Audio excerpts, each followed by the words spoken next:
Never again will you send my people into slavery on slave ships. Never again will you sell them on auction blocks like there's nothing more than livestock. Never again, never again, never again will you send my people into slavery on slave ships. Never again will you sell them on auction blocks like there's nothing more than livestock. Never again, never again. After glory have you sent me to the nation that laid their hands on you. For the nation that touches you is real, touches the apple of his eye. Now Yahweh is so very displeased with the nation that are so at ease, because they forward the affliction to the very extreme degree. Never again will you send my people into slavery on slave ships. Never again will you sell them on auction blocks like there's nothing more than livestock. Never again, never again, never again will you send my people into slavery on slave ships. Never again.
coming at you with another live out of the shop.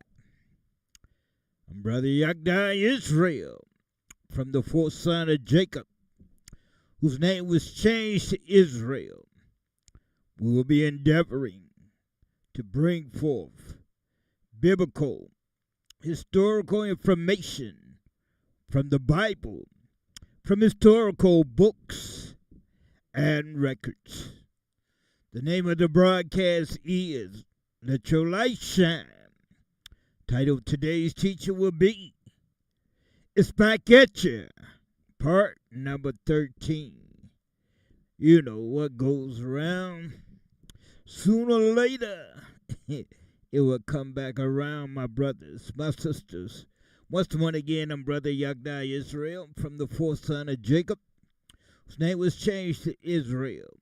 For questions or comments, we can be contacted by phone. That number is area code 331-312-4022.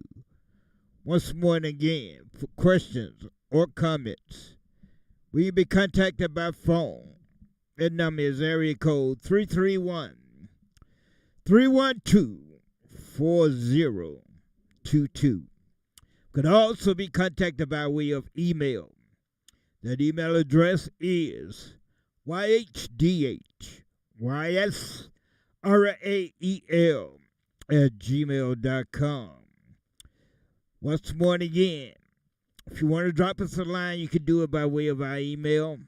That email address is yhdysrael@gmail.com.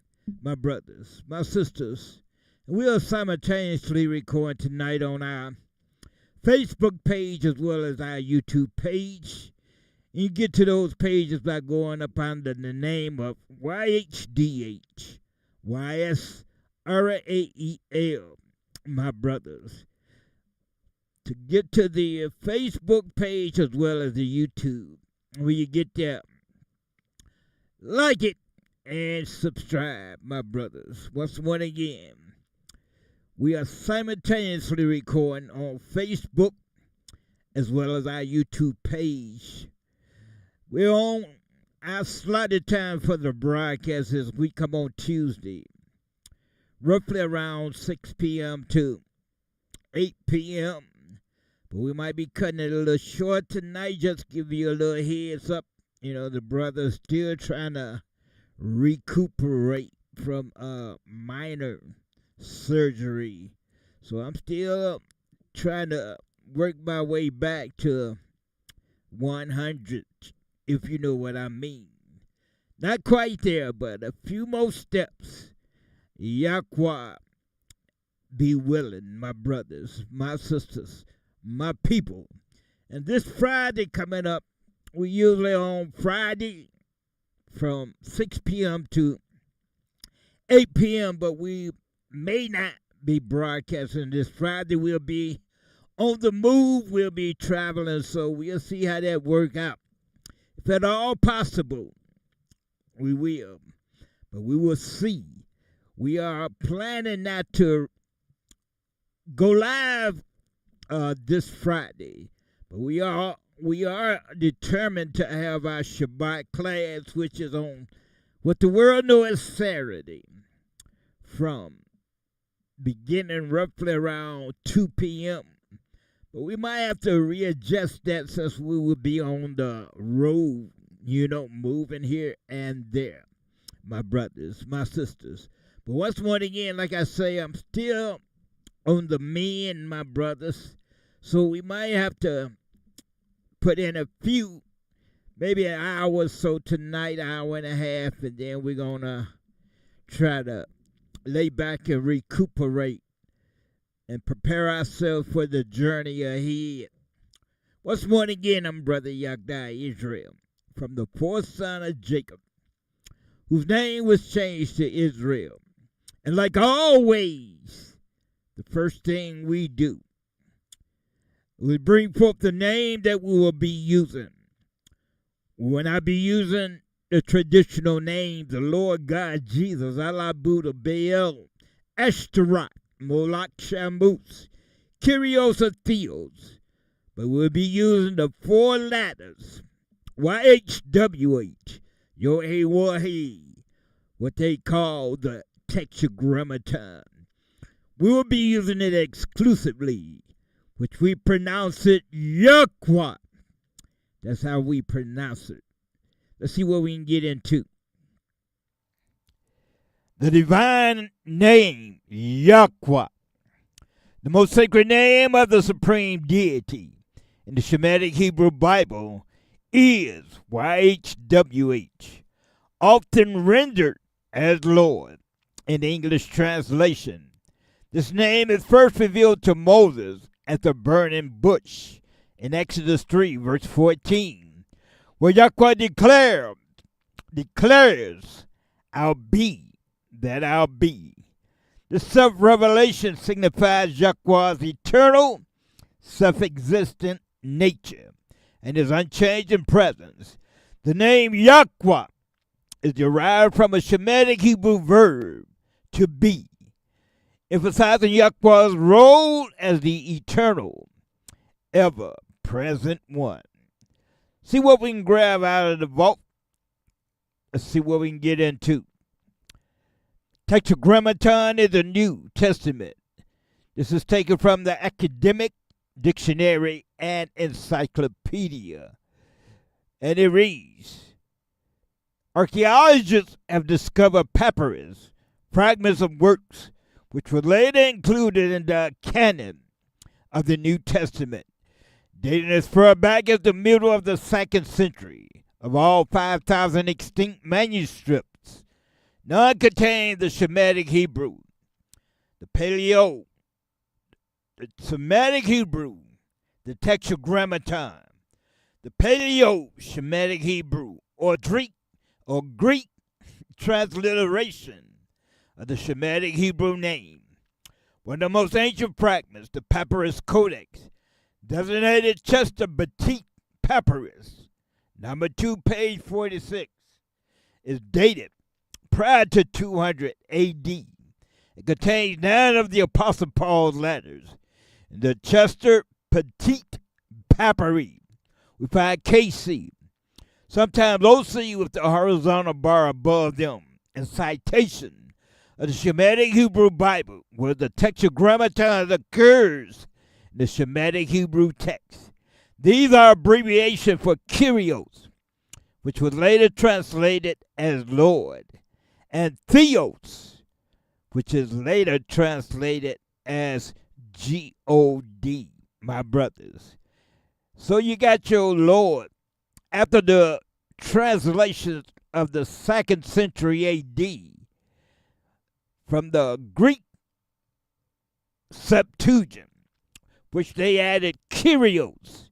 And when we got it into the English translation, somewhere around 1520, this is when your Lord was first inserted into the Shemitic Hebrew scriptures, the Shemitic Hebrew records. And then you got your Theos, which was the Greek translation. That when it came into the English tongue, this is how you got Lord and God in the Shemitic Hebrew Bible. It's coming from Theos and Kyrios. The original name was YHWH, or Yod-Heh-Wah-Heh, which we pronounce it as Yahweh. That's how we pronounce it. The abbreviation may not have been part of the autograph, but may have been substituted as a shorthand sometime later. An alternative theses have been advanced that Yahweh would have been present in the New Testament, only to be substituted by the Numena Sacra, or Kyrios and Theos, which when it came into the English language became your Lord and your God. This is how you got those terminologies in the Shemitic Hebrew Bible. But those are not the name of the Most High. His name consists of the 4 letters. Let's peep at that. What is the original name of the supreme deity? The original name of God in the Shemitic Hebrew Bible is represented by the Tetragrammaton, YHWH. The Tetragrammaton, YHWH. The Shemitic Hebrew Bible presents the Most High's name as 4 letters, Yod-Heh-Wah-Heh, known as the Tetragrammaton. This name appears over 6,800 times in the Shemitic Hebrew Scriptures and is considered sacred, representing Yahweh's eternal, self-existent nature as revealed to Moses in Exodus 3:14 with the phrase, I'll be that I'll be. The name may derive from a verb meaning to be or to exist. The original name of the supreme deity, the Most High, is the 4 letters YHWH. We're going to go grab us some scriptures to back up our premise while we use the 4 letters exclusively. My brothers, my sisters, my people. We're going to see how long we can roll with this Exodus 3, verse number 10 reads, Come now therefore, and I will send thee unto Pharaoh, that thou mayest bring forth my people, the children of Israel, out of Egypt. We're going to drop down to verse number 13. And it reads, the book of Exodus 3, verse 13 reads, Exodus 3, verse 13. And Moses said unto Yahweh, Behold, when I come unto the children of Israel, I shall say unto them, Yahweh of your fathers has sent me unto you. And they shall say to me, What is his name? What shall I say unto them? Go drop down to verse 15. We're going to pick it up at verse 15, and it reads, Exodus 3, verse 15. Yahweh said moreover unto Moses, Thus shalt thou say unto the children of Israel, Yahweh of your fathers, Yahweh of Abraham, Yahweh of Isaac, and Yahweh of Jacob, whose name was changed to Israel, has sent me unto you. This is my name forever, and this is my memorial unto all generations. So the Most High is on record, letting us know that the name that was delivered to Moses in 1400 BC, roughly at around 1446, when they made their exodus up out of the land of Egypt, biblically known as Mizraim, my brothers, my sisters. It happened somewhere around the 1446. It was 480 years prior to the building of the Temple of Solomon, which occurred in the 4th year of his reign. Solomon came into power in 970 after the death of David, his father.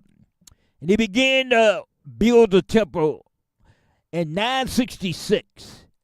So you get me 430 years or so prior will lead us back to 1446 BC, my brothers, my sisters. So the Most High has left his blueprint.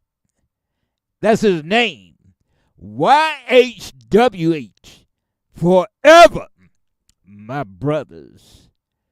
My sisters. My people. Now, I might be moving a little slow tonight, but like I said, I'm still in recuperation mode. So bear with me tonight. I'm going to see how far I can go with this. Acts chapter 4, verse 12 reads. Well, let's get verse number 7 on the table. Acts chapter 4, verse 7 reads, and when they had set them in the midst, they asked by what power, about what name have you done this?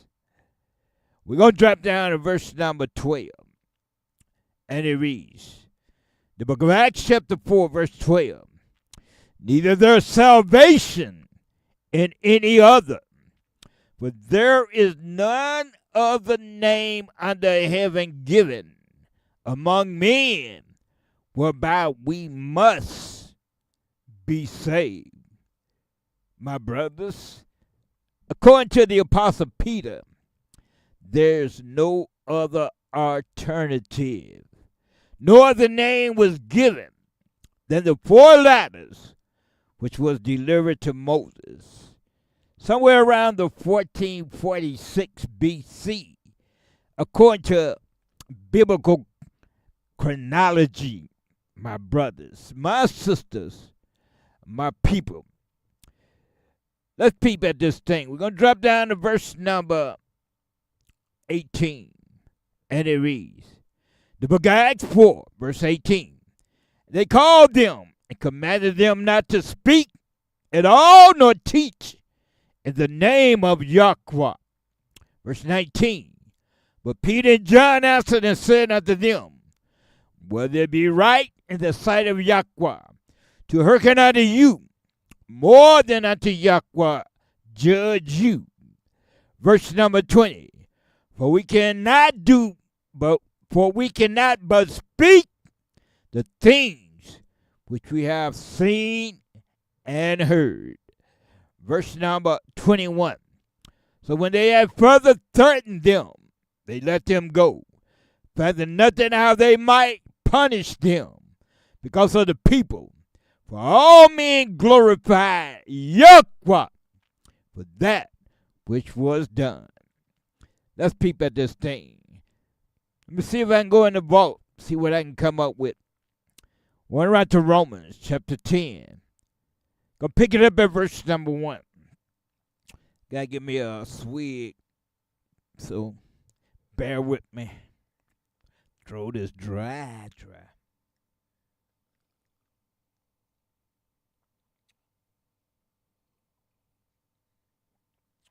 All right.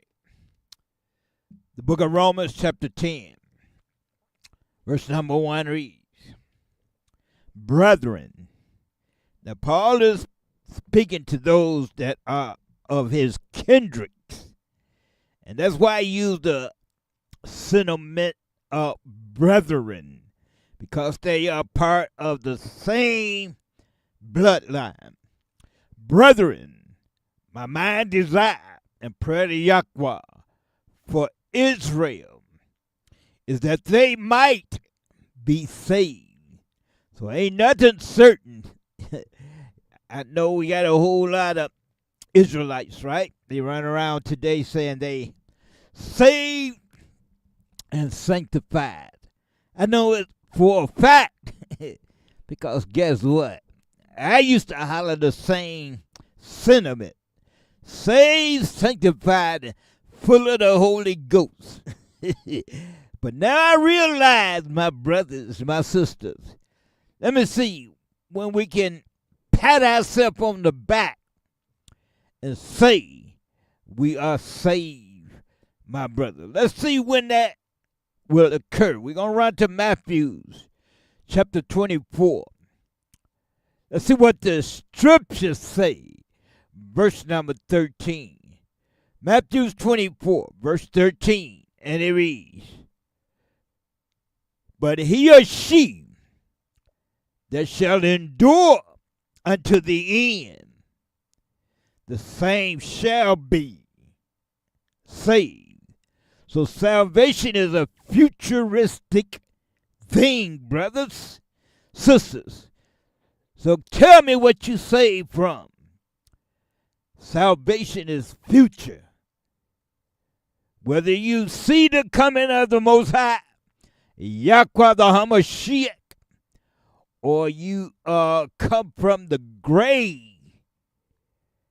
you're not going to be able to say, I'm saved, until you're officially in the kingdom of heaven, my brother.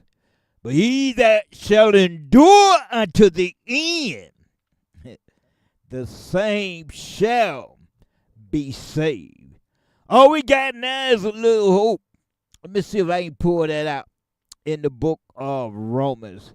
Let me see if I can run it down, my brothers and my sisters. Romans, I want to say chapter 3.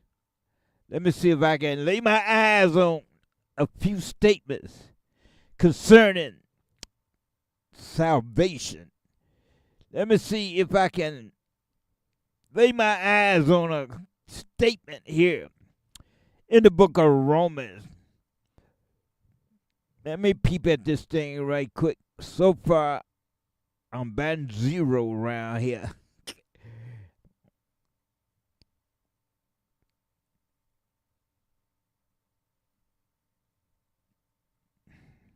Well, that's not what I'm looking for. Okay, that's not it. Let me peep at chapter 5. Give me some mercy, some grace tonight. I'm working on not fully 100%, but I'm looking for a statement. Let me see if I can pull it out. Let me go to Old Faithful and make it plain and simple here. So bear with me, my brothers, my sisters. See if I can pull out a statement in the book of Romans. The statement in Romans that I want to peep at concerning what we got going on presently for as salvation is concerned, my brothers. Let me see if I can lay my eyes on this stuff. Lay my eyes on this scripture. Let me see if I can pull it out.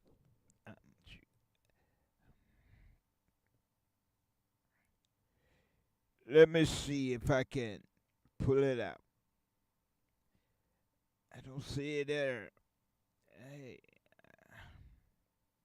let me try Romans. Let me try 7. If I don't see it there, I'm going to just keep on moving. But like I say,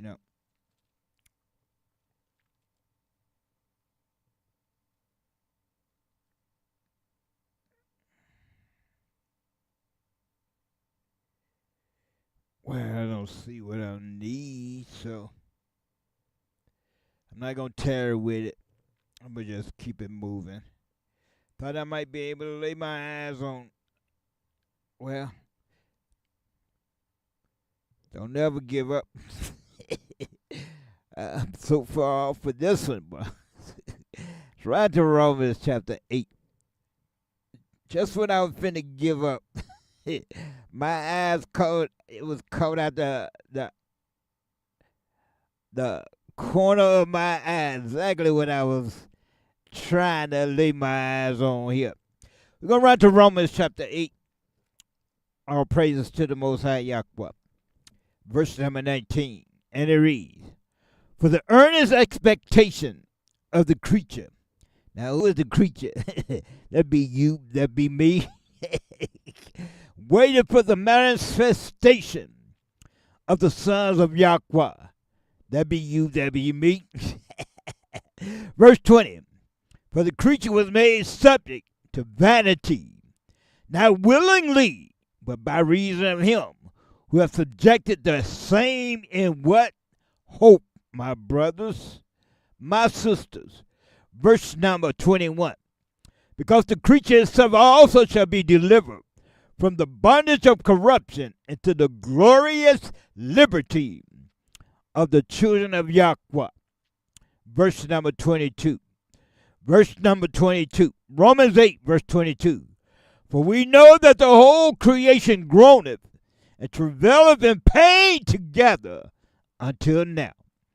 Verse 23, and not only they, but ourselves also, which have the first fruit of the Spirit, even we ourselves grown within ourselves, waiting for the adoption, to wit, the redemption of our bodies.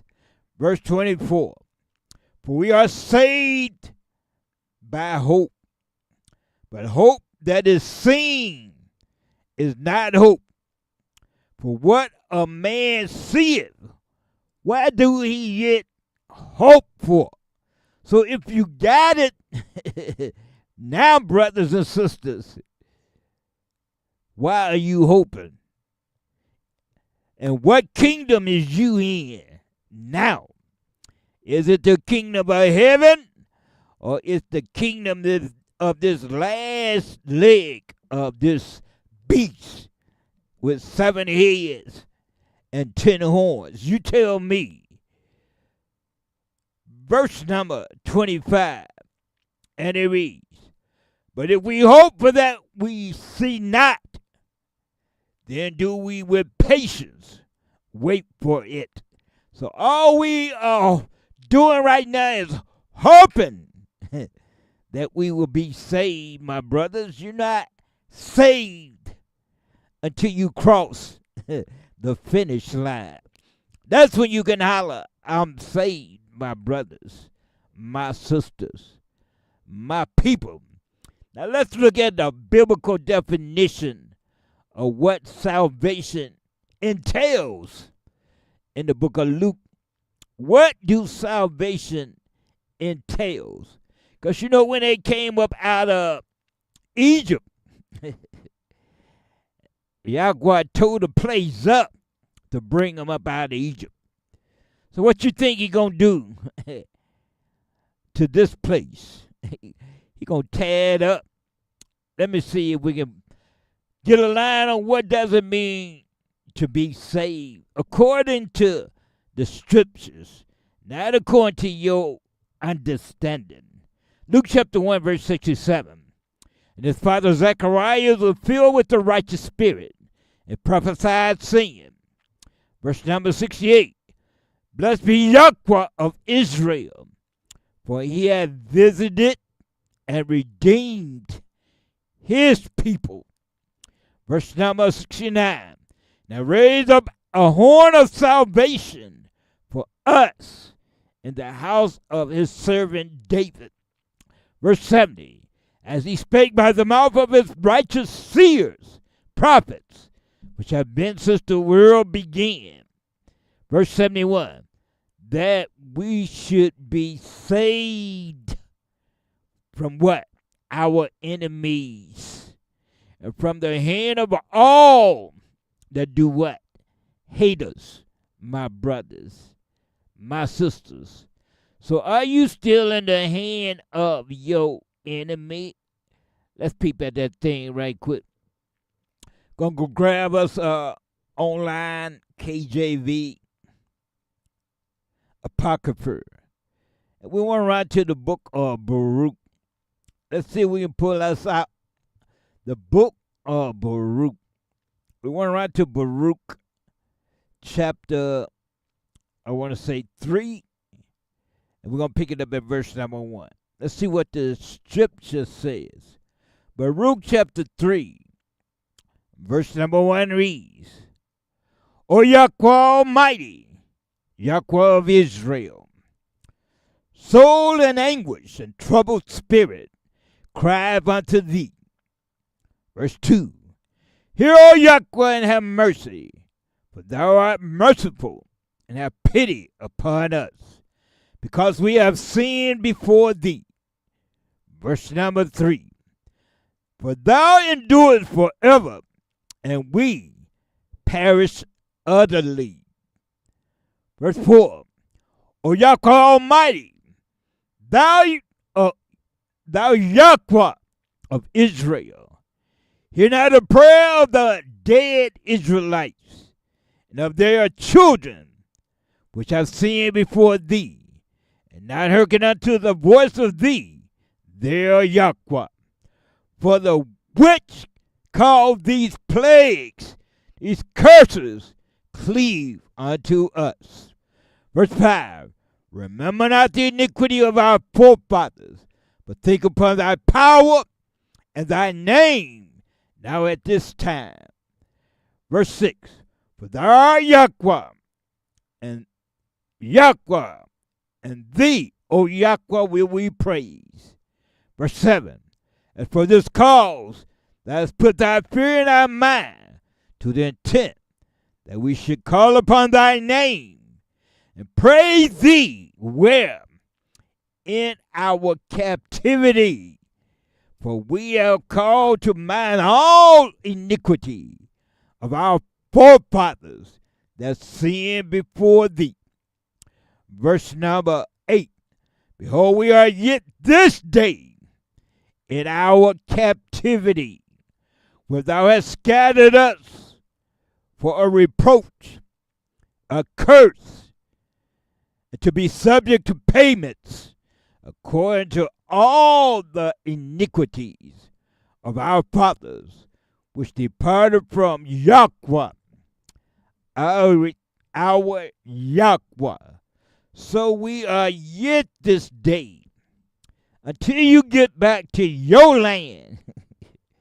You are up under the hand of your enemy wherever you scattered, Israel. If you're not in your homeland, and when I say being in your homeland, I'm not just talking about living there. I'm talking about in rulership there, my brothers. Till that happen, all we got is hope, my brothers, my sisters, my people. I want to go grab another scripture in the book of, I believe it's 1 Corinthians, I want to believe. I want to believe 1 Corinthians. It's a statement in Corinthians. Let me see if I can pull this out. That I want to peep at in the book of Corinthians. It's a statement that I want to see if I can lay my eyes on. I know I'm stumbling and bumbling tonight, but like I say, I'm still on the road to recovery. But I believe the Most High will give me the victory. It's a statement in Corinthians. Paul made a statement concerning salvation. And if I could lay my eyes on it, I would love to read it, my brothers. I thought for sure it was Corinthians I was looking for, a statement by the Apostle Paul. Well, what can I say? Let me see if I can lay my eyes on the statement in the book of Corinthians. Made a statement, and for some reason I keep thinking about chapter 13, but I don't see it there. So let me see if I can just lay my eyes on this statement. If not, then I'm going to just move on down the road. Or I might have to utilize another method to locate this scripture.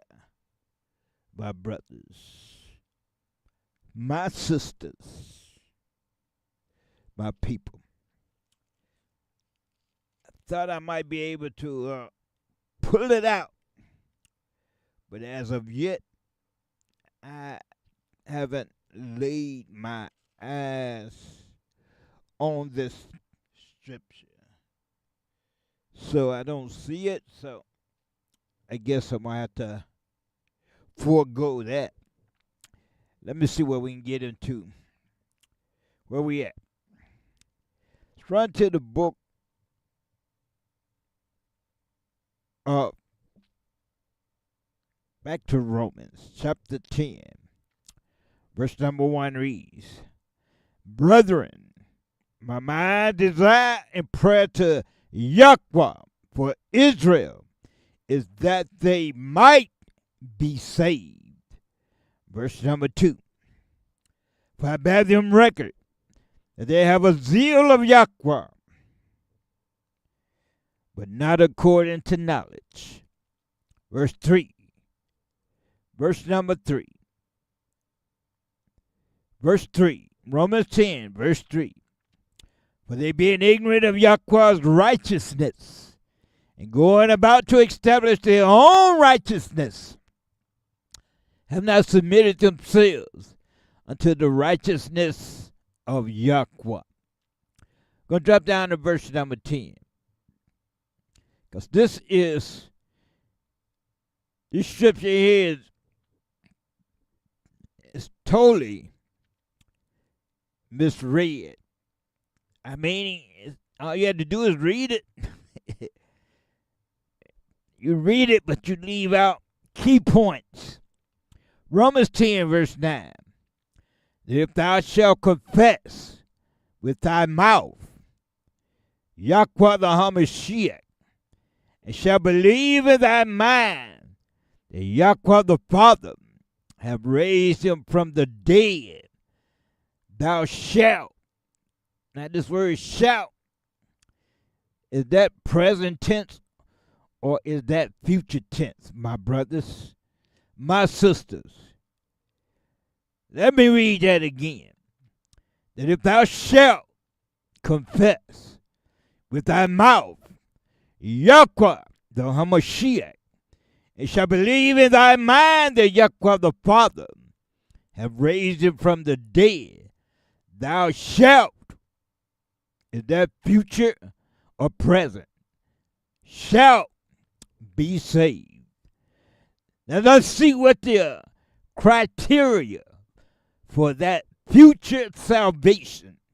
Romans 10, verse 10. For with the mind man believeth unto what? Righteousness. Somehow they leave that part out. And with the mouth confession is made unto salvation.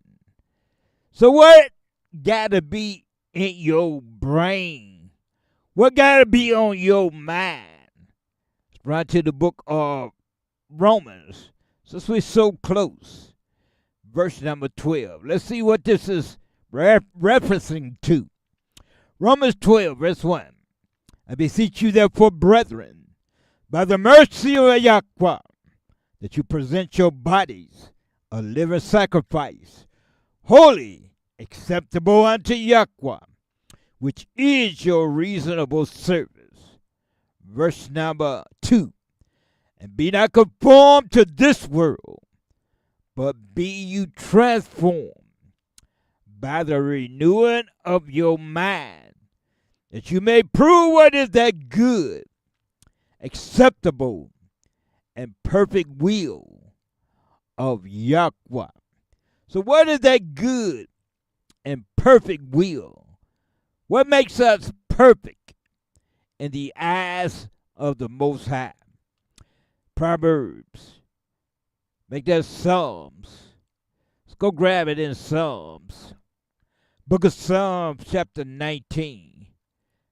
What we got to do to be perfect according to the will of Yahweh. Psalm chapter 19. We want to peep at verse number 7. Psalm 19, verse 7 reads, The law of Yahweh is perfect, converting the soul. The testimony of Yahweh is sure, making wise the simple. So what we got to be converted, transformed to, keepers of Yahweh's law, statute, and commandments. Then we got hope that we will be saved, my brothers, my sisters, my people. Let's go back to that Romans now. Where were we at? Romans What happened to Romans now? It done dissipated on me. Let me get back to that Romans. Romans chapter. Let me see if I can make it plain and simple here. Okay. We want to get back to that Romans chapter 13. We're going to pick it up at verse number 12. Romans 13, verse 12 reads, "For there is no difference between Judah and Israel. For the same Yahweh over all is rich unto all that call upon him." Verse number 13. "For whosoever shall call upon the name of Yahweh shall be saved." Verse number 14. "How then shall they call on him in whom they have not believed? And how shall they believe in him of whom they have not heard? And how shall they hear without a preacher, teacher, someone to bring the information to their ears?" My brothers. So you calling them by these false deity names of Lord God, Jesus, Allah, Buddha, Baal, Ashtaroth, Moloch, Shammuz, Kyrios, and Theos. And at the same time, you say you saved and sanctified. And we just read, "Whosoever shall call on the name of Yahweh shall be saved." How do you rectify that, my brothers, my sisters, my people? We're going to go to Exodus chapter 9. Exodus 9, verse 16, and it reads, "And in very deed for this cause have I raised thee up, for to show in thee my power, and that my name may be declared throughout all the earth." My brothers, my sisters, the Most High want his name declared throughout all the earth, from city to city, state to state, neighborhood to neighborhood, community to community, country to country, nation to nation, continent to continent. He wants his name declared throughout all the earth. We're just trying to do our little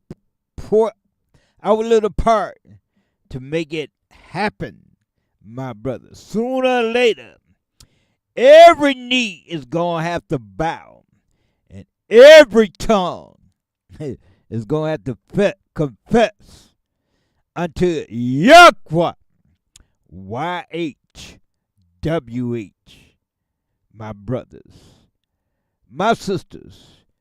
We're going to bag it up right there and get ready to prep for our clips. We're going to see if we can come back and add it on the other side, or is we just going to let this clip play through for the duration, my brothers. But let me see if I can pull this out now.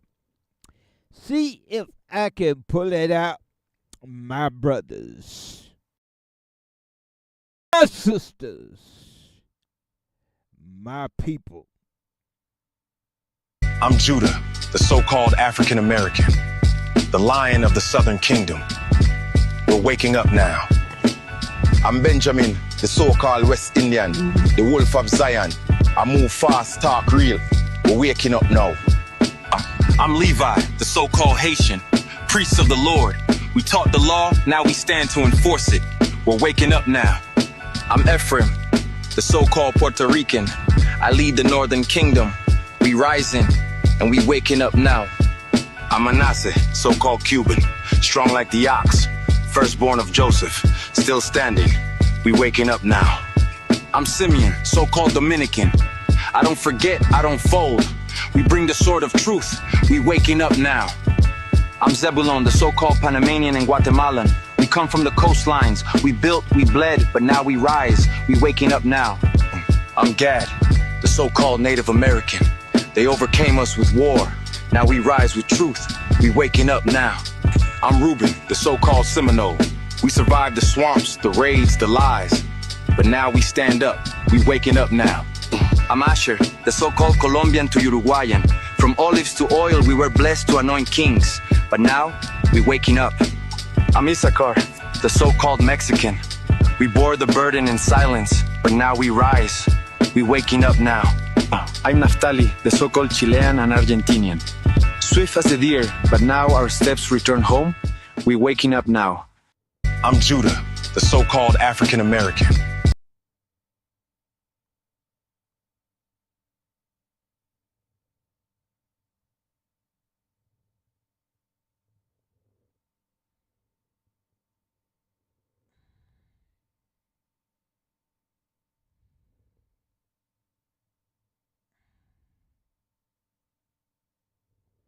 And the distance between those two things, between the described and the actual, would turn out to be one of the defining experiences of the 20th century.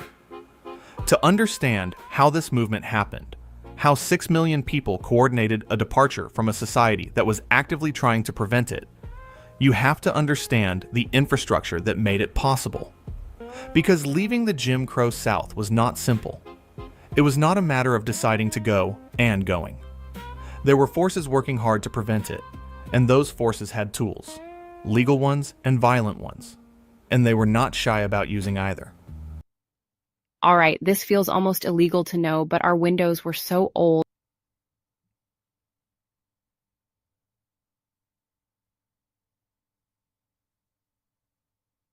The first piece of infrastructure was a newspaper, the Chicago Defender, founded in 1905 by a man named Robert Sangstack Abbott, printed on a kitchen table in a Bronzeville apartment with borrowed money and absolute conviction.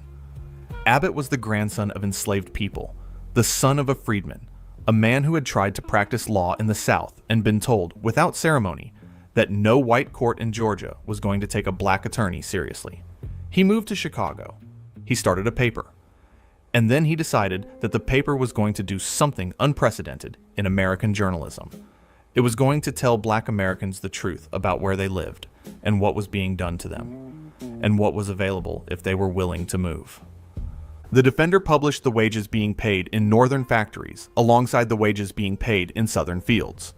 It published accounts of lynchings in full, unflinching detail, naming victims and perpetrators and counties, refusing the polite omissions that white newspapers used to make racial violence disappear into abstraction. It published letters from black migrants who had made it north, describing apartments and schools and paychecks in terms that seemed fantastical to people who had never seen any of it. And it told black Southerners, directly, repeatedly, without hedging, to leave. Leave Mississippi. Leave Alabama. Leave Georgia. Leave the place that is killing you and come north to the place that might not. White Southern officials understood exactly what the Defender was doing and moved to suppress it. In some counties, distributing the Defender was made illegal. In others, it was simply dangerous in the way that everything was dangerous in the Jim Crow South, meaning men had been hurt for it, and men knew it. The paper was banned from newsstands. Train agents were pressured not to carry it. The channels through which it traveled south were choked off wherever they could be found. It didn't work, because the Defender had found a distribution network that was almost impossible to shut down: the Pullman Porters. George Pullman's sleeping car company employed more black men than almost any other company in America. Porters staffed the overnight trains that ran the length of the country. Men in white jackets who carried luggage and made beds and served passengers and smiled and endured and brought home wages that were better than anything the South offered, while absorbing daily indignities that never quite became tolerable. They were on every train. They traveled every route. They crossed the Mason-Dixon line dozens of times a month in both directions. And they carried the Defender south in their luggage and distributed it at stops from Memphis to New Orleans, slipping copies to men on platforms who slipped them to women in churches who passed them to families in cabins. You cannot fully appreciate what that meant without understanding the risk. A Pullman porter caught distributing the Defender in Mississippi was not going to be fired. He was going to be hurt, possibly killed, definitely terrorized, and his family with him. These men did it anyway. Month after month, year after year. The most important underground railroad in American history ran on a passenger train, and the conductors wore white jackets and got tipped quarters by the men they were helping to save. The Defenders' most audacious move came in 1917. Robert Abbott announced the Great Northern Drive, May 15th, 1917. Abbott told every black person in the South to get on a train on that day, to show up at every station simultaneously, and buy a ticket north, to make the departure so massive and so coordinated that it could not be stopped. The response was not what he planned exactly, not a single coordinated exodus on a single day. The response was something bigger, a continuous, accelerating flood that turned 1917 and 1918 into the defining years of the first wave. 50,000 people left Mississippi alone. Chicago received approximately 50,000 new black residents. Detroit received 40,000. Cleveland, Pittsburgh, Philadelphia, Baltimore, each city absorbing tens of thousands of people who arrived with nothing and needed everything. Southern employers panicked in ways that removed any remaining pretense about the nature of the system. Labor agents for Northern companies were arrested at Southern train stations. Advertisements for Northern jobs were banned from Southern newspapers. In some states, labor agents recruiting black workers for Northern factories were required to purchase licenses costing $1,000 per county, a fee designed to be prohibitive. In Macon, Georgia, the city commission made it illegal to entice black laborers to leave the county. People were arrested for buying train tickets. None of it stopped the migration. It slowed it, in places, temporarily. But the fundamental calculation had changed. The South was offering poverty and terror. The North was offering poverty and the possibility of something else. And the possibility of something else, however slim, however uncertain, is something that terror cannot compete with once people have glimpsed it. According to these two investment legends who picked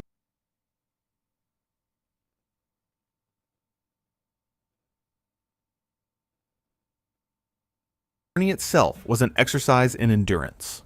The trains were segregated through the South.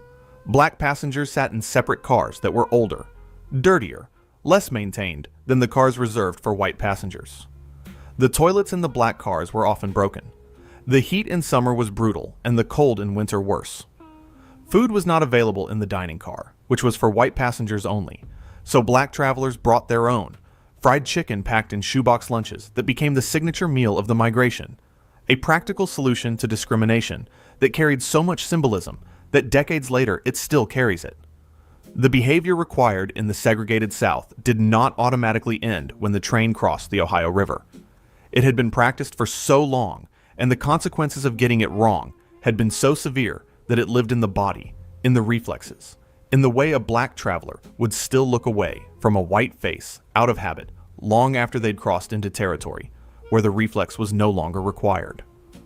One of the recurring observations in accounts of the migration is how long it took people to stop flinching, how long it took to stop calculating which side of the street to walk on, how long it took to believe that a white person approaching you on a sidewalk did not automatically represent danger.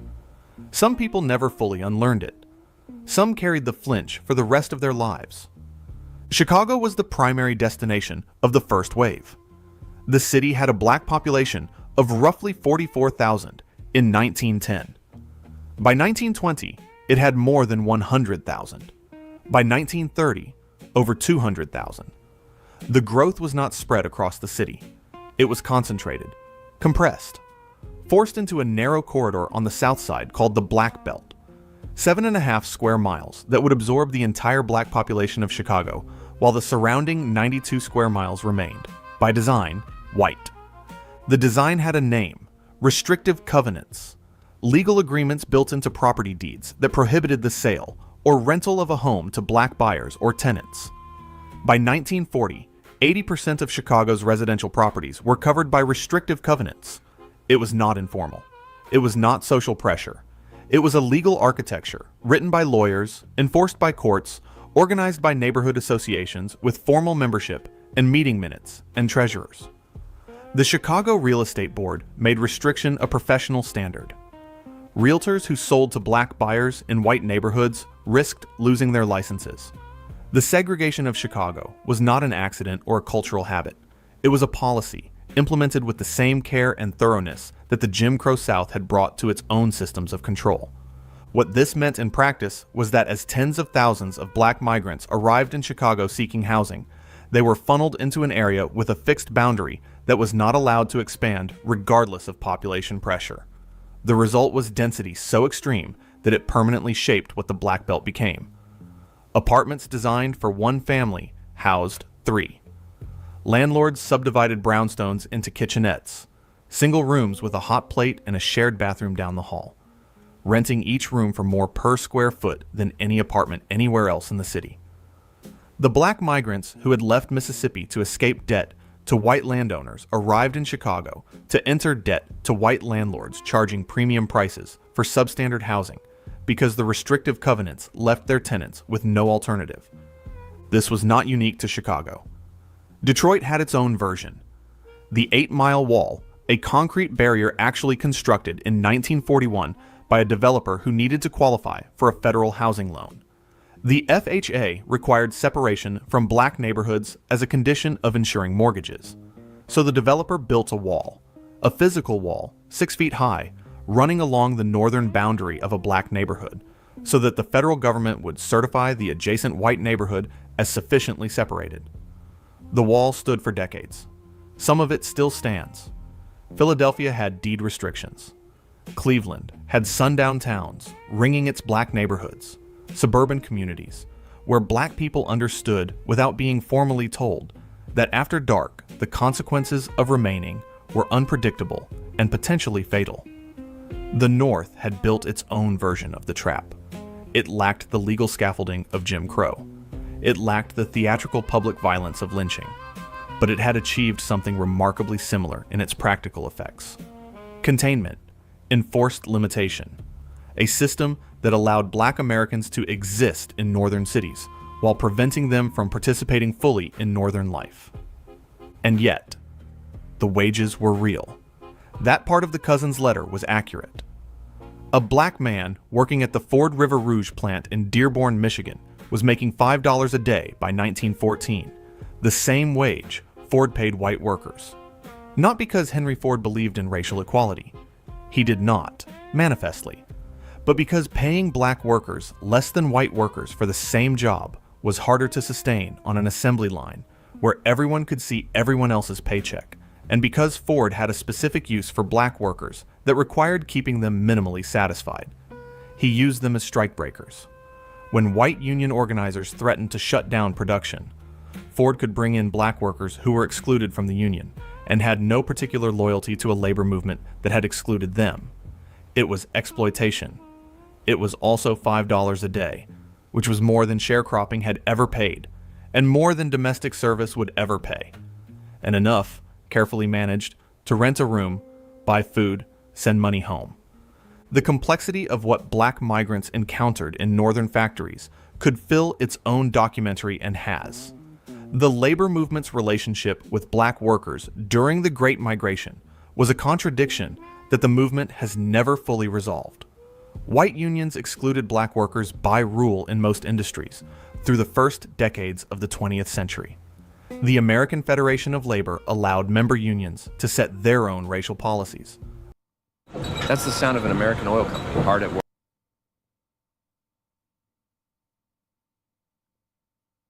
In practice, that black workers were locked out of the skilled trades, out of craft unions, out of the apprenticeship systems that created generational working class wealth for white European immigrants arriving in the same cities at the same time. When strikes happened and unions needed black workers to stay out in solidarity with men who had refused to let them join, the request was received with the bitter clarity it deserved. Why would you protect a movement that protected the people keeping you out? This is not a simple story about black workers as pawns. Some of those workers became union members and leaders eventually, when the industrial unions of the CIO in the 1930s took a different position and opened their membership regardless of race. Black workers in the United Auto Workers and the United Steel Workers became some of the most committed union members in the country once the Union actually wanted them. But the first 2 decades of the migration were marked by this fracture, by white labor's inability to see that racial exclusion and class solidarity were incompatible ideas, by the gift that exclusion gave to employers who needed a way to break strikes without breaking the law. The white reaction to the Great Migration was not uniform, but it was, in city after city, ultimately violent. The summer of 1919 is known to historians as the Red Summer, not because of communism, because of blood. 26 race riots broke out across the country between April and November of 1919. In Washington, D.C., white mobs rampaged through black neighborhoods for 4 days. In Elaine, Arkansas, white men and federal troops killed somewhere between 100 and 200 black men, women, and children following a dispute over a sharecroppers union. In Omaha, in Knoxville, in Longview, Texas. City by city, the pattern was the same. Black people who had begun to build something, who had begun to participate, to accumulate, to become visible in ways that suggested permanence, were met with organized violence designed to put them back where they were supposed to be. The Chicago riot of 1919 was the worst in the North. It started on a beach. A 17-year-old black teenager named Eugene Williams was swimming in Lake Michigan and drifted across the informal color line that separated the black section of the beach from the white section. A white man threw rocks at him. He went underwater. He did not come back up. When the police refused to arrest the man who had thrown the rocks, black beachgoers protested. White gangs attacked them. The violence spread from the beach into the neighborhoods and lasted 13 days. 38 people were killed, 23 of them black. 537 were injured. More than 1,000 black families lost their homes when white mobs burned them. The Chicago Commission on Race Relations investigated the riot and produced a report that was, for its time, remarkably honest about cause. It documented the housing discrimination, the employment discrimination, the systematic exclusion that had created the conditions from which the violence emerged. It said clearly that the problem was not black migration. The problem was what the city had built around it. The report was largely ignored by the people it was addressed to. But here is what happened after the riot, and what happened after the riots in every other northern city, and why it matters for understanding everything that came next. People did not go back. The violence was real. The burned homes were real. The bodies were real. And still, more people came. The letters kept arriving in Mississippi and Alabama and Georgia. The Defender kept being passed from hand to hand. The trains kept running. Because what the rioters did not understand, what white Chicago had never understood about the people it was trying to contain, was that the worst the North could offer was not worse than what the South promised as a matter of policy. A riot you could survive, a system you could not. By 1920, there were more black people living in Chicago than in the entire state of Mississippi had held in 1900. By 1930, Harlem in New York was the largest black urban community in the world. By 1940, Detroit's black population had grown by a factor of 10 from what it had been at the start of the century. These were not the numbers of a movement losing momentum. They were the numbers of a movement that had decided collectively and irreversibly that there was no going back. What they built in those compressed, overcrowded, discriminated against, surveilled, underfunded, overcharged black neighborhoods of the North is one of the most remarkable stories in American history. Not despite the conditions, in some ways because of them. Because when you force a people into a defined space and refuse to let them out, what you create is concentration, not just of poverty, of talent, of culture, of ambition, of mutual dependence, of community in its most functional, essential sense, where you patronize the black doctor because the white hospital won't see you, where you bank at the black savings institution because the white bank won't lend to you, where you attend the black church that is also a political organization and a social network and an employment agency all at once because the alternatives are closed. The restriction that was meant to contain them created conditions for something the people enforcing the restriction had not anticipated. It created Black Chicago, Black Harlem, Black Detroit. It created communities with their own internal economies and cultural institutions and newspapers and political organizations and artistic scenes. Communities powerful enough in their concentration to eventually reshape every aspect of American life they touched. But that reshaping didn't happen in the train station. It didn't happen on the journey. It happened in the neighborhoods, in the churches, in the clubs, in the apartments where musicians sat together after the factory shift ended and figured out what the blues sounded like in a northern city, what it needed to say to people who had survived what they had survived and were still, improbably, here. The journey north was over. The work of building something in the destination was just beginning. And what they built was going to change the country in ways that no one, not the migrants themselves, not the white cities receiving them, not the white South desperate to stop them, could have predicted or prepared for. 6 million people arrived, and nothing was ever the same.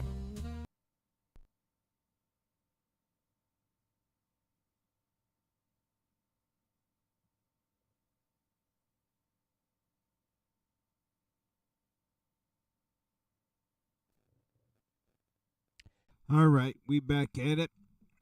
What's one again? I'm Brother Yagdai Israel.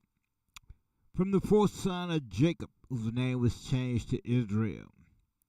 For questions or comments, we can be contacted by phone. The number is area code 331-312-4022. Once more again, for questions or comments, we can be contacted by phone. The number is area code 312-4022. Could also be contacted by way of our email. That email address is yhdhyssrael@gmail.com. Once more again, that email address is yhdhyssrael@gmail.com. My brothers, my sisters, my people. And we are simultaneously recording on Facebook as well as our YouTube page. You can go over there by going up under the name of YHDH, YSRAEL. My brothers, my sisters, my peoples. Once more again, I'm Brother Yagdai Israel, coming at you with another live out of the shack.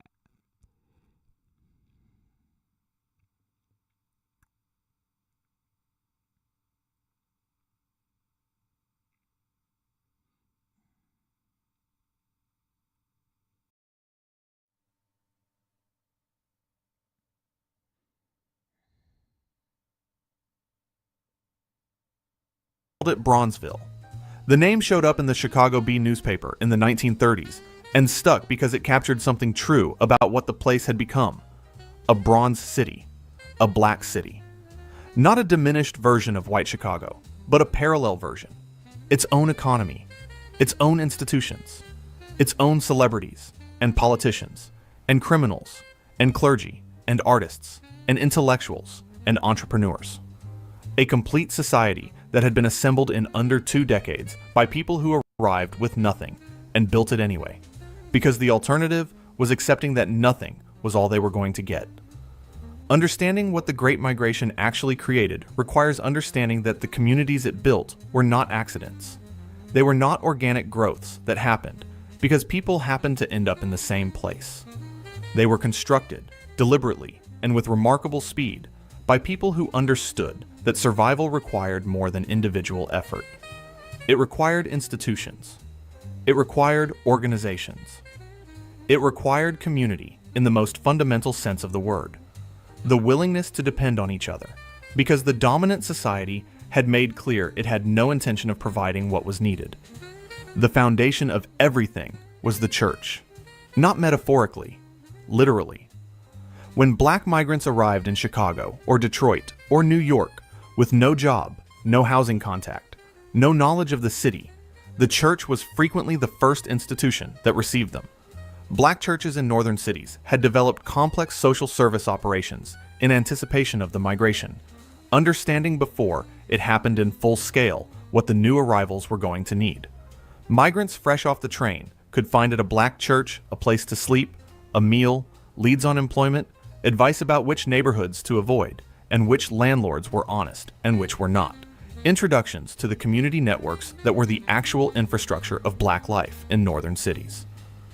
The church was a job placement office, a community center, a bank, a political organizing vehicle, a social club, a mental health support system, and a house of worship simultaneously. The pastor was not merely a spiritual leader. He was a power broker. He controlled the largest voluntary assembly of people in the community.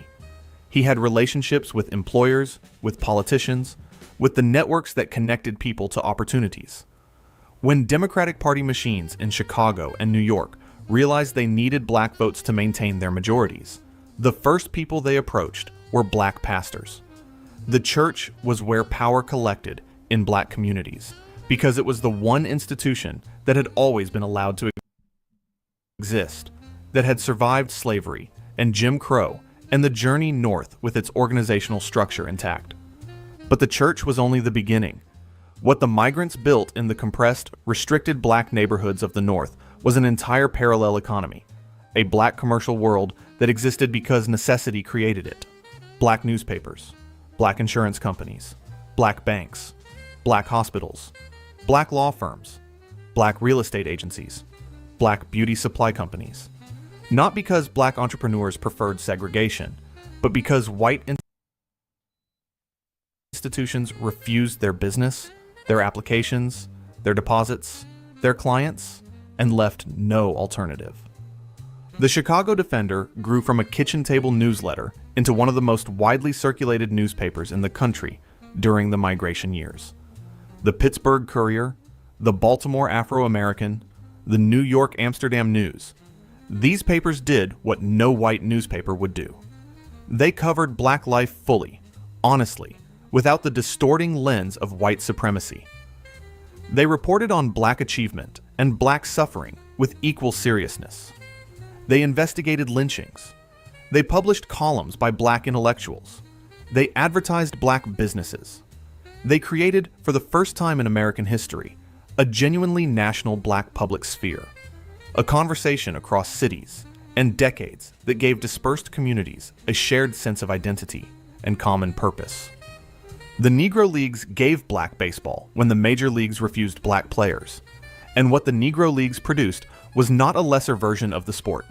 Satchel Paige, Josh Gibson, Cool Papa Bell, players so extraordinary that white baseball men who watched them play described them in private as the best they had ever seen, and continued refusing them admission in public. The Negro Leagues produced its own culture, its own stars, its own barnstorming circuits, and annual East-West All-Star games that drew 50,000 people to Chicago's Comiskey Park. An entire world of excellence that white America could not see because white America had decided not to look.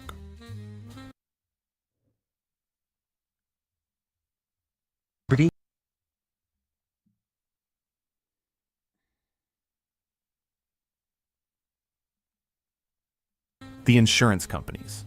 This sounds mundane, but it was not.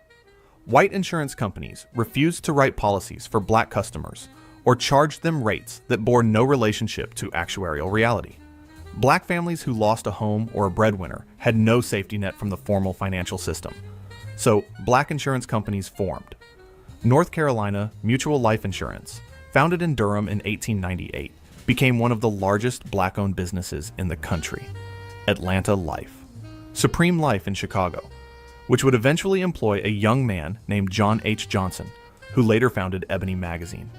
These companies hired black actuaries, black accountants, black executives in fields that the white corporate world had declared off limits. They created a black professional class that could only have existed inside institutions the community had built for itself. And underneath the formal economy, closely connected to it, was the informal one.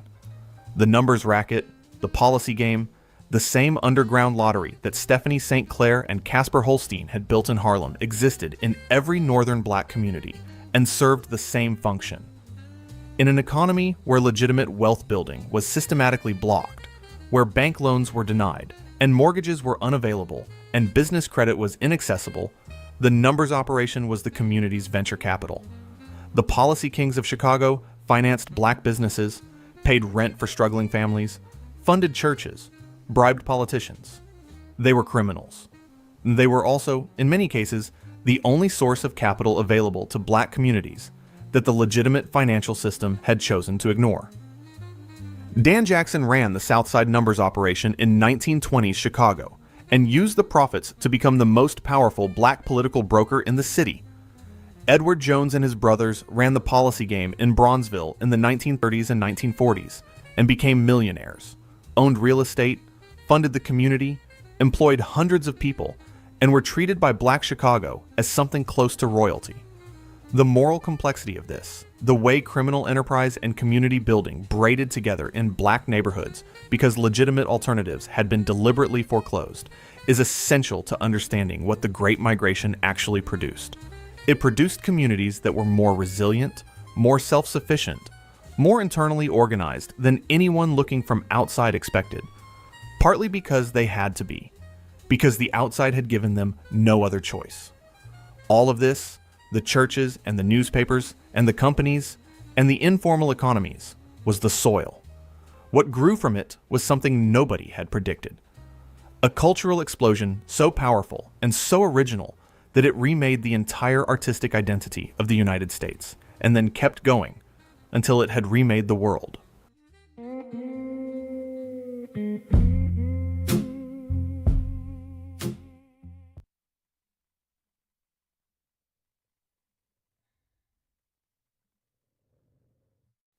All right. We back. See what we can get into. See if we can get some of these scriptures on the table. Once more again, I'm Brother Yakda Israel, and I'm not 100%, but sometimes 50% gotta do, right? So we're gonna get at it. I wanna open up. I didn't even set my scriptures, but I didn't utilize. But nevertheless, let's get at it. Nevertheless, we'll run to the book of Luke, chapter 12. We want people at verse number 12. Book of Luke, chapter 12, verse number 12 reads, Book of Luke, chapter 12, verse 12. For the righteous spirit shall teach you in the same hour what you ought to say. And we believe that, my brothers, my sisters, we believe in that very same hour the righteous minister spirit will teach you what you ought to say. Let's peep at him for a quick hot second.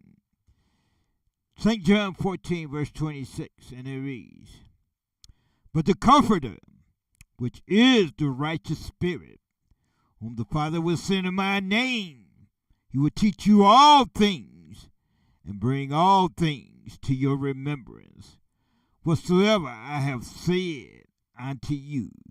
So when the righteous spirit show up, my brothers, my sisters,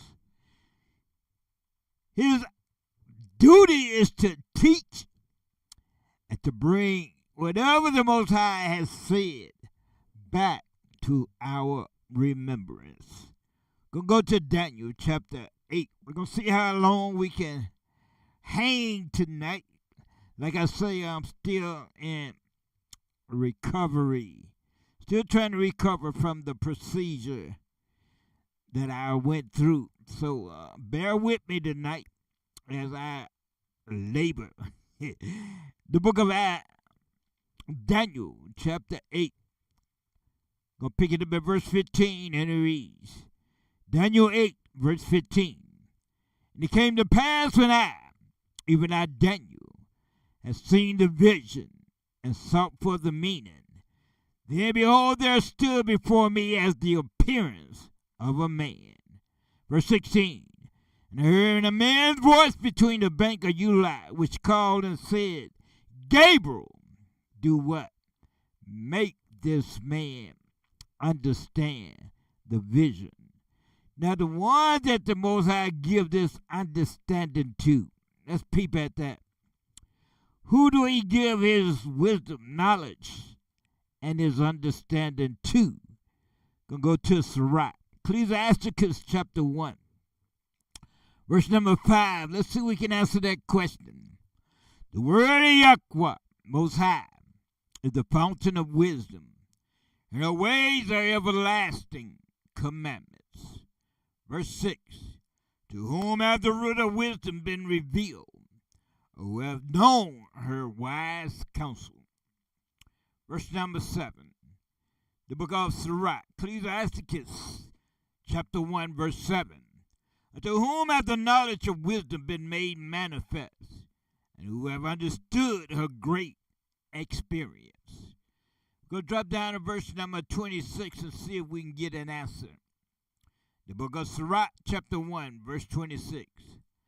If thou desire wisdom, keep the commandments, and Yahweh shall give her unto thee. So if you want to understand the things of the Most High Yahweh, his word, the only way you're going to get understanding is by what? You got to be a doer. You got to keep the commandments. And Yahweh will pour it out. Open up the windows and pour out his spirit. Let's peep at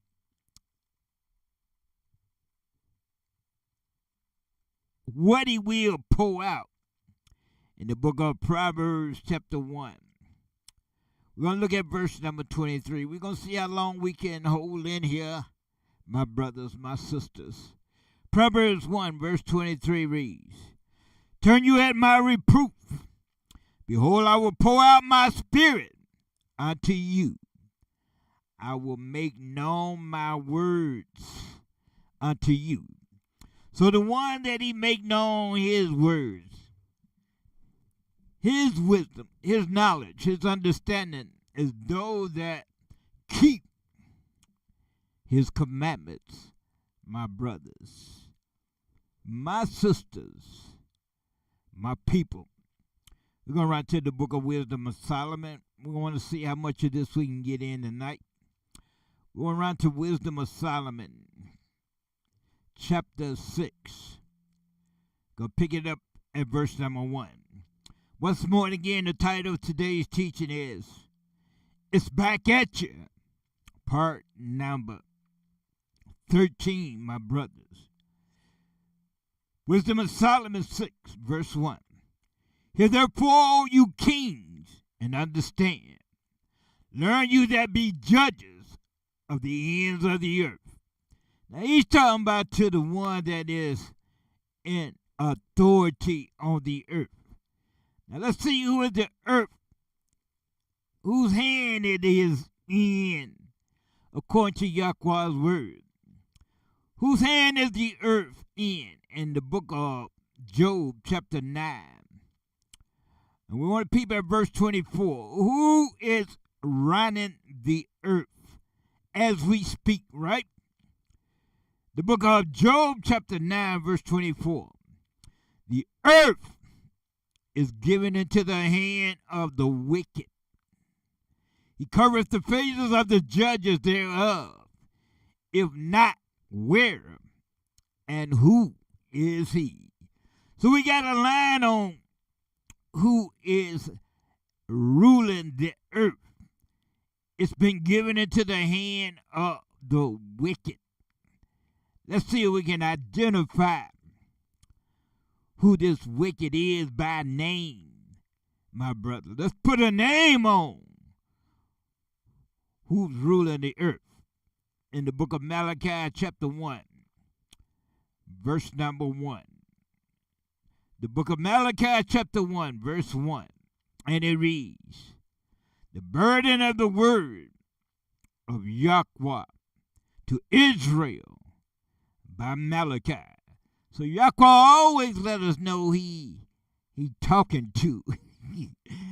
This word of Malachi ain't going to but one nation, to Israel my brothers, just like the letters of Paul. He always let you know who they be addressed to. The book of Malachi 1 verse 1. The burden of the word of Yahweh to Israel by Malachi. Verse 2.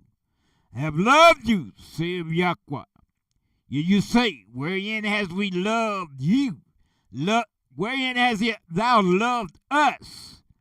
Was not Esau Jacob's brother? Saith Yahweh. Yet I loved Israel. Verse number 3. And I hated Esau, and laid his mountain and his heritage waste for the dragons of the wilderness. Verse number 4. Whereas Esau said, we are impoverished, but we will return and build on desolate places. Thus saith Yahweh of hosts, they shall build, but I will throw down, and they shall call them who? The descendants of Esau. The people against Yahweh. Hold on, I jumped the gun now. The border of wickedness. So who is the one that is ruling? The earth been given into their hand. The descendants of Esau. A people against whom Yahweh have indignation forever. Now he said that he hate him some Esau, right? That's what he said, my brothers, my sisters, my people. He said that he hate Esau. And he said that the earth was in the hand of the wicked. Let's run to the book of Daniel. Let's peep at this thing. Daniel chapter 7. We want to peep at Daniel 7, verse number 1. Book of Daniel 7, verse 1, and it reads, moreover, the word of Yahweh came unto me, saying, verse number 2, also thou son of man, thus saith Yahweh unto the land of Israel, the end is come upon the four corners of the land. I'm in Ezekiel. I need me some Daniel now. That I knew that didn't sound proper. Let me see Daniel chapter 7, verse number 1. Let's see if we can get to what we need.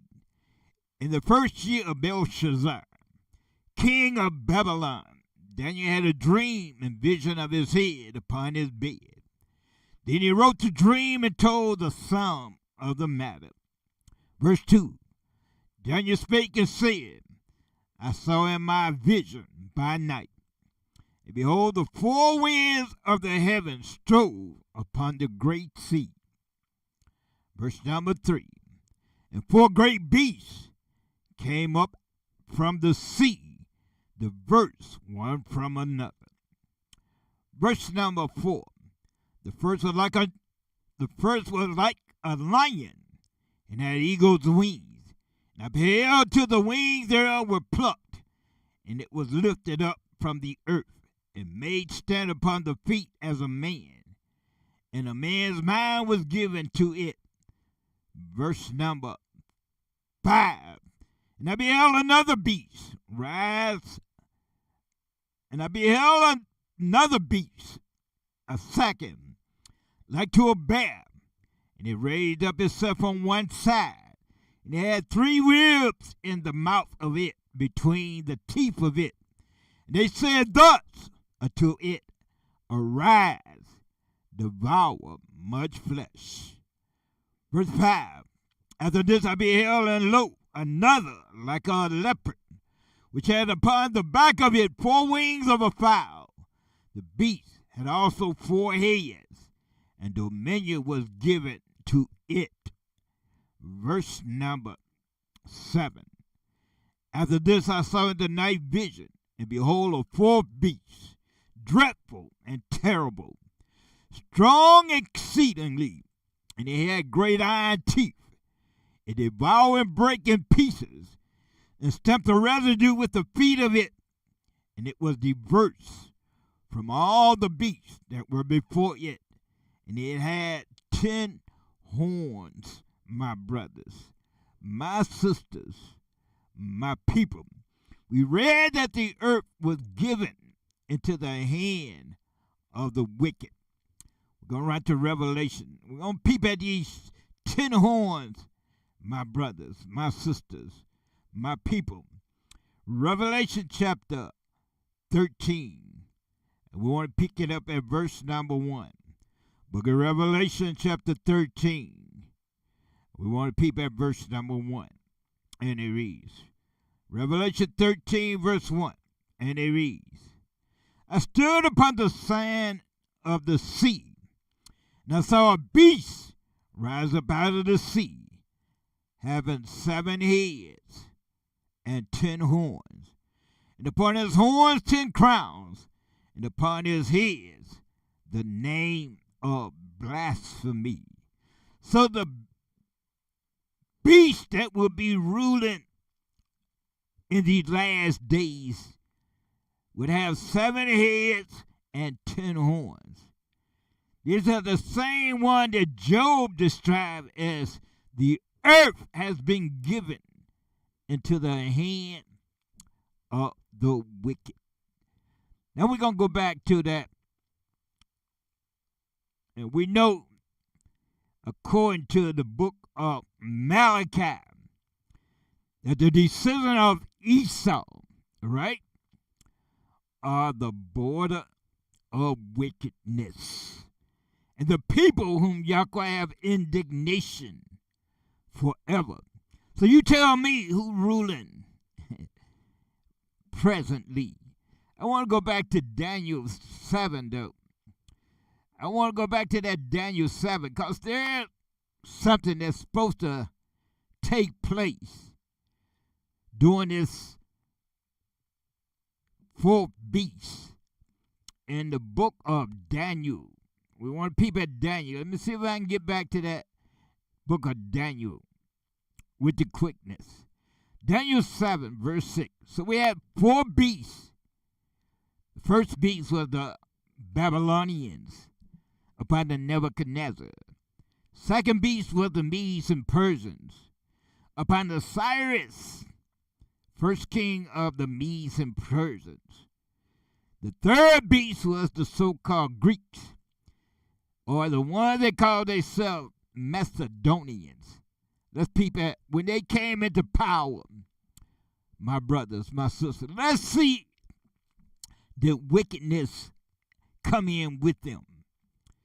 In the book of First Maccabees, we went right to the book of First Maccabees. Now, what happened to my Surah?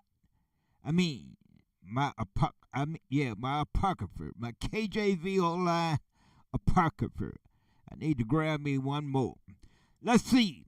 When they came into power, my brothers, my sisters, the wickedness come in.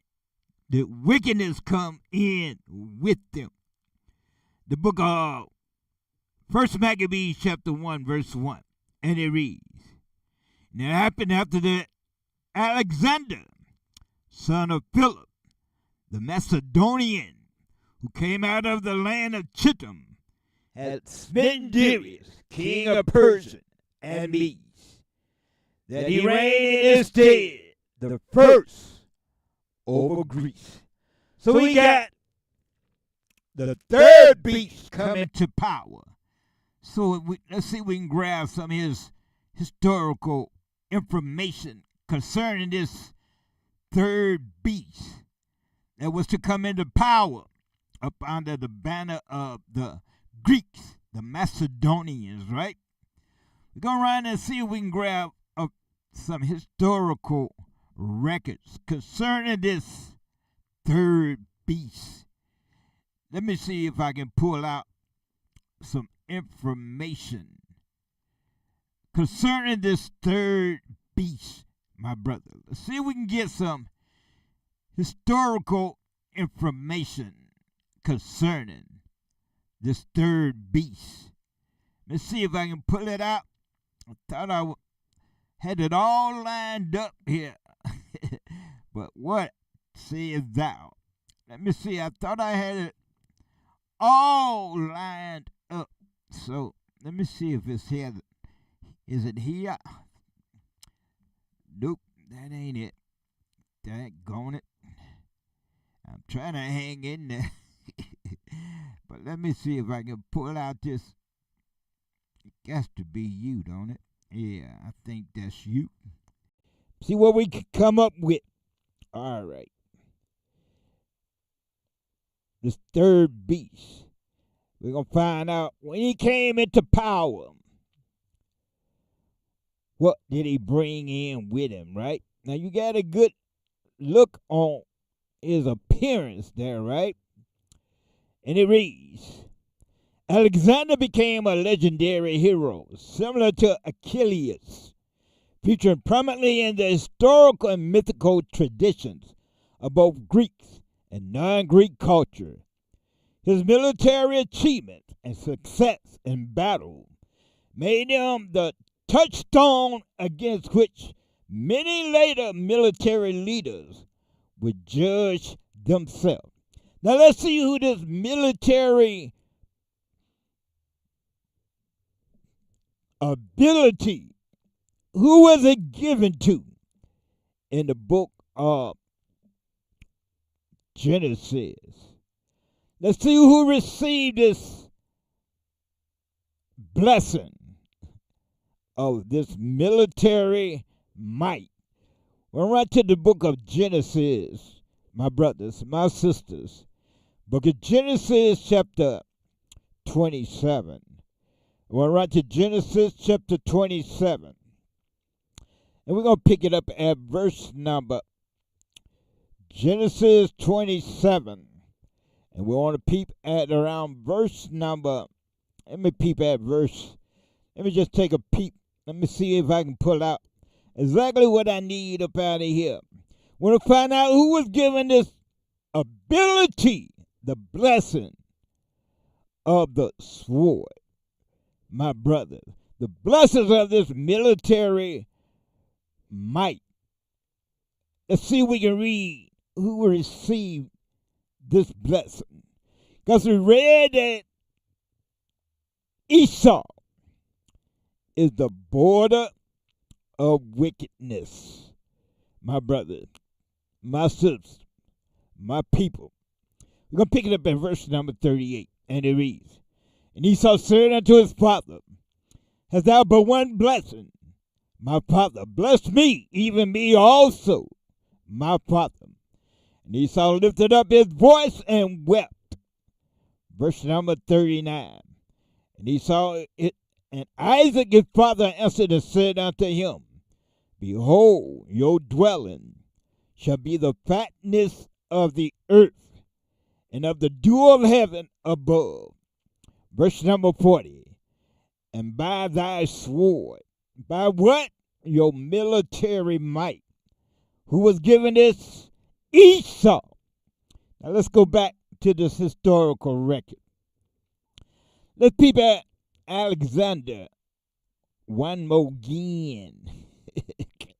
My brothers, my sisters, we're going to peep at Alexander one more again. Although king of ancient Macedonia for less than 13 years, Alexander the Great changed the course of history. One of the world's greatest what? Military general. Who was given the power of the sword? Military power. Esau. One of the world's greatest military generals. He created a vast empire that stretched from Macedonia to Egypt and from Greece to part of India. This allowed for Hellenistic culture to become widespread. Now, what happened now? Okay, there we go. What was Alexander the Great childhood like? Well, we don't want to know nothing about his childhood. Well, let's get to our second article. That's enough of that. See if I got a second article. Then we're going to get ready to close this one out. But I got to put some of this on the table, though. No matter how I feel. See if I can get a second article concerning this guy called Alexander. My brothers, my sisters, my people. Now, that ain't the one I want. That's the one I just had. Let me see if I can get a second witness. We're kind of figuring out now who has been given the power of the sword, the military paralysis ability to conquer by means of military might. We want to read a little bit of this article, and we're going to get ready to close out, but we're going to put a couple of more scriptures on the table before we do that. Alexander the Great. Alexander the Third of Macedon, better known as Alexander the Great, born July 21st, 356 BCE, died June 11th, 323 BCE, ruled from 336 to 323 BCE. 13 years we read that he ruled, right? Was the son of King Philip II of Macedon, 359 to 336, who became king upon his father's death in 336 BCE, and then conquered most of the known world. By your sword shall you live. Who was given that ability? Esau. What do Esau look like? A picture is worth 1,000 words. Hold on. I'm blowing the mission now. A picture is worth 1,000 words. My brothers, my sisters, there we go now. Let's go back and read a little bit more of this. He is known as the Great both for his military genius and his diplomatic skills in handling the various populace of the region he conquered. He is further recognized for spreading Greek culture, language, and thought from Greece throughout Asia Minor, Egypt, Mesopotamia to India, and thus initiating the era of the Hellenistic period, 323 to 31 BCE, my brothers. So we got a line on who the wicked is, right? According to Yahweh's word, a picture is worth 1,000 words. And we read in Luke that when we are saved, we're going to be delivered from our enemies, my brothers, my sisters, my people. Let's go back to that Maccabees now. We'll run back to Maccabees chapter 1, verse number, going to pick it up at verse number 10. Let's see if we can get a line on this thing. First Maccabees 1, verse 10. And there came out, well, let's pick it up at verse number 9. I got to hear what I need to hear here. There we go. First Maccabees 1, verse 9. And after his death, they all put crowns upon themselves, so that their sons after them many years, and evil were multiplied in the earth. The earth been given into the hand of the wicked, my brothers, my sisters. And there came out of them a wicked root, Antiochus, surnamed Epiphanes. Now this title Epiphanes means the Most High manifest in the flesh. So this Antiochus took upon the surname of Epiphanes, saying that he was the power of heaven and earth manifested in the flesh, who had been an hostage at Rome. And he reigned in the 137th year of the kingdom of the Greeks, the Macedonians, the so-called white man, the descendants of Esau. My brothers, my sisters, who's in rulership? The earth has been given into the hand of the wicked. My brothers, my sisters, my people. See if we can get a few more scriptures, then we're going to get ready to close this one on out. We're going to run to the Ezekiel, the book of Ezekiel. Well, let's go back to that wisdom of Solomon before we make that move. Wisdom of Solomon, chapter 6, verse number 1. Hear therefore, all you kings, and understand. Learn you that be judges, rulers of the ends of the earth. Now we find out who is ruling the earth. It's the so-called white man, right? The descendants of Esau. Verse number 2. Give ear you that rule the people, and glory in the multitude of nations. Verse 3. For power is given you of Yahweh, and sovereignty from the highest, who shall try your works and search out your counsel. Verse number 4. Because being minister of his kingdom, you have not judged the right, nor kept the law, nor walk after the counsel of the Almighty. Verse 5. Horribly and speedily shall he come upon you, for a sharp judgment shall be to them that be where in high places. The earth is given into the hand of the wicked. And we're going to shut it down right there. My brothers, my sisters, like I say, I'm still in recovery. So we're going to shut it down right there, and we're going to be back at it soon as we are fully recovered. Like I say, we'll be on the move this coming Friday, so we're not certain whether we will be on live on Friday.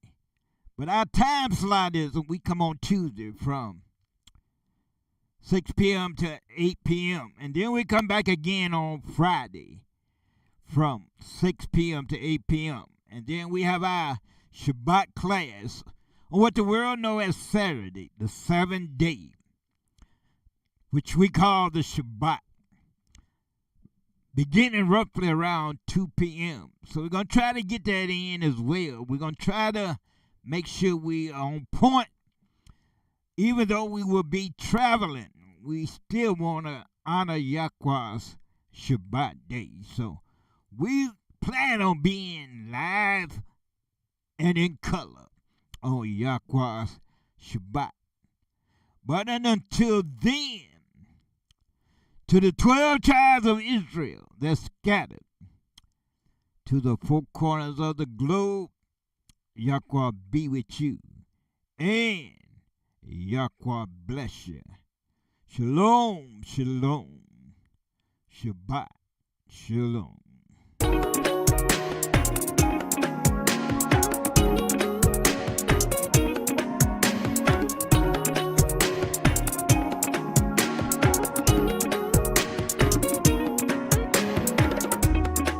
Can you envision the wonder? Can you see? Can you imagine how the kingdom of heaven will be?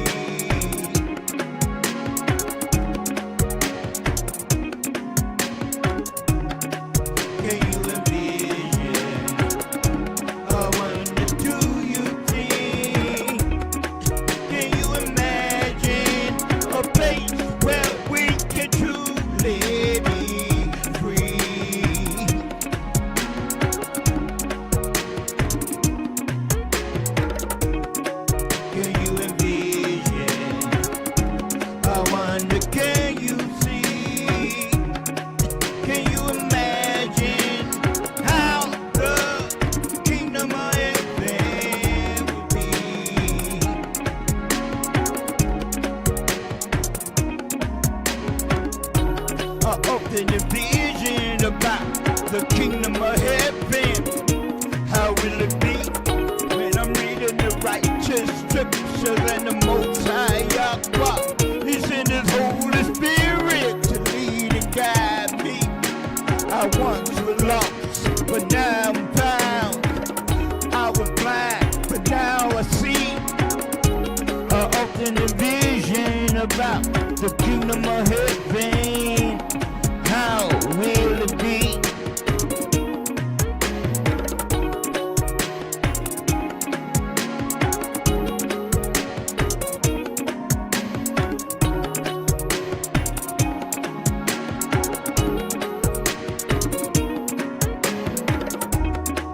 Can you envision? I wonder, can you see? Can you imagine how the kingdom of heaven will be?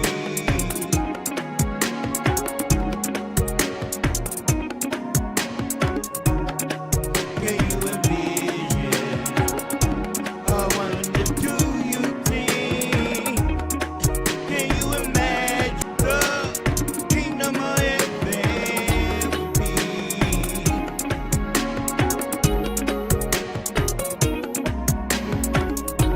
I often envision about the kingdom of heaven.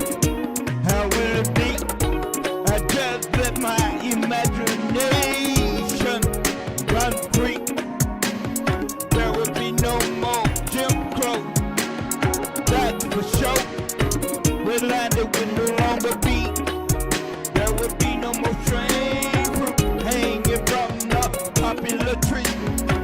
You know the first will be last, and the last shall be first. Can you picture that? The road of Esau and Jacob, Israel, shall be reversed.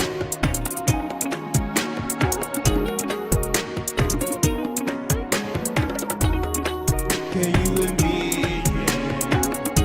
I wonder, can you see? Can you imagine how the kingdom of heaven will be?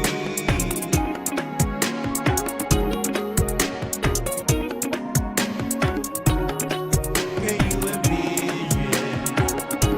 I wonder, do you think? Can you imagine a place where we can truly be free?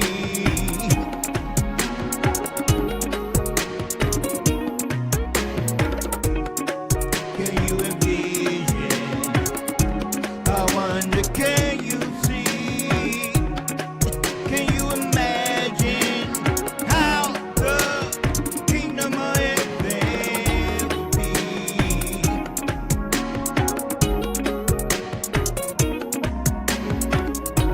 I often envision about the kingdom of heaven. How will it be? I just let my imagination run free. There will be no more Jim Crow, that's for sure. Red landed will no longer be. There will be no more strange fruit hanging from the popular tree. You know the first will be last, and the last shall be first. Can you picture that? The road of Esau and Jacob, Israel, shall be reversed.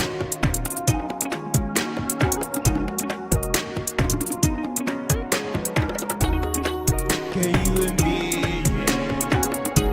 I wonder, can you see? Can you imagine how the kingdom of heaven will be?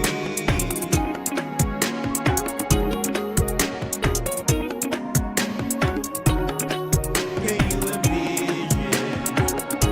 I wonder, do you think? Can you imagine a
Never again will you send my people into slavery on slave ships.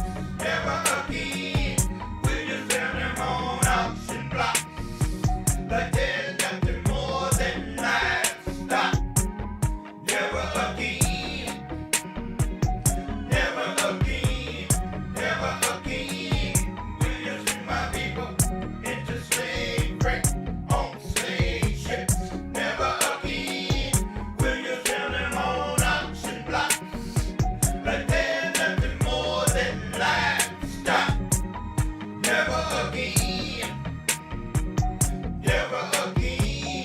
After glory, I will send me to the nation that lays their hands on you. For the nation that touches you is real, touches the apple of his eye.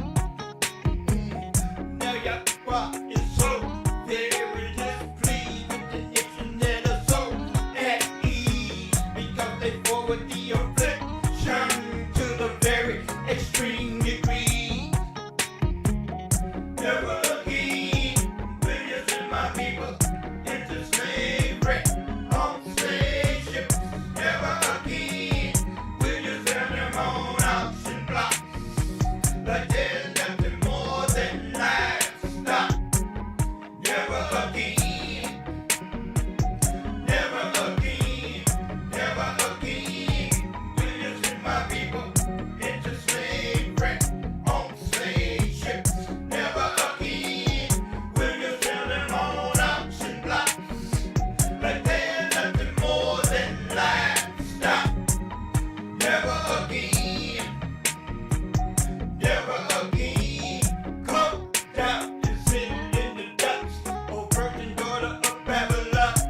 Sit on the ground, there is no more throne for you. You will never again sit on the throne and rule. I was brought with my people. I gave them into your hand. You did not show them any mercy, whether they was old or young. Thy nakedness shall be a cover, thy shame shall be seen.